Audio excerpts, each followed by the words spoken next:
Nous allons voir maintenant comment appliquer une ombre portée.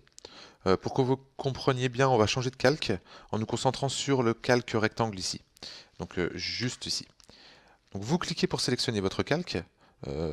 Donc ça c'est important aussi puisque des fois après vous allez vouloir appliquer un effet sur un calque, mais si vous sélectionnez pas le bon, ça peut poser problème.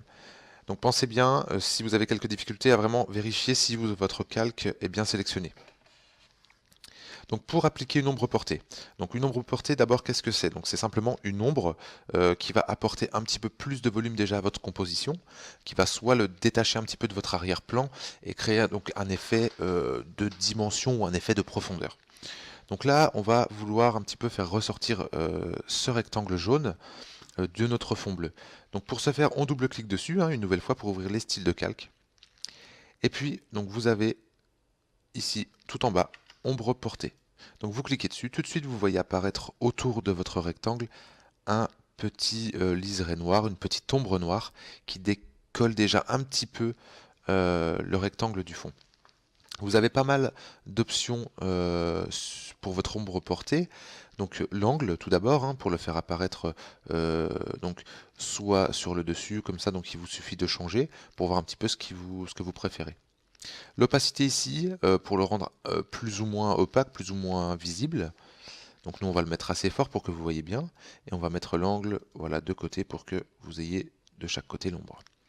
Ensuite vous avez la distance. Donc ça simplement voilà, vous voyez, ça vous le rend plus ou moins proche.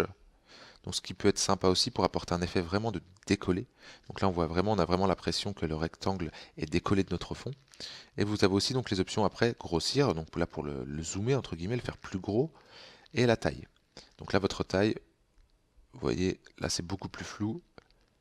Donc moi ce que j'aime bien faire, c'est le mettre à une distance assez raisonnable, avec une taille plutôt correcte, mais pas au minimum, puisqu'au minimum je trouve que ça fait un petit peu trop numérique, un petit peu trop carré.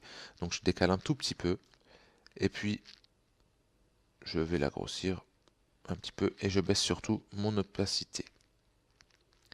Donc là vous avez un effet d'ombre, voilà on va le mettre comme ça, vous avez un effet d'ombre qui est assez naturel et qui est assez sympa. Voilà. Pour ce côté ombre portée. Vous avez une autre option. Plutôt que l'ombre portée, on peut avoir aussi l'ombre interne. Donc là, vous décochez ombre portée pour le supprimer. Et en ombre interne, vous allez cliquer dessus. Et là, donc, vous avez une ombre à l'intérieur. Donc là, vous avez vraiment l'impression que votre rectangle est incrusté dans votre fond. Et là, c'est plutôt votre fond qui ressort. Pareil, donc les mêmes outils de réglage avec l'angle ici, les distances, maigri ou raccourci, voilà, et la taille. Voilà, on va le mettre pas très opaque, voilà, pour faire un petit effet beaucoup plus naturel. Voilà, donc là on vient de voir comment appliquer des ombres sur nos calques. Vous pouvez faire ça vraiment avec tous vos calques texte, vos calques de rectangles, vos calques de forme. Voilà, vraiment ça fait ressortir vos documents et c'est beaucoup plus sympa.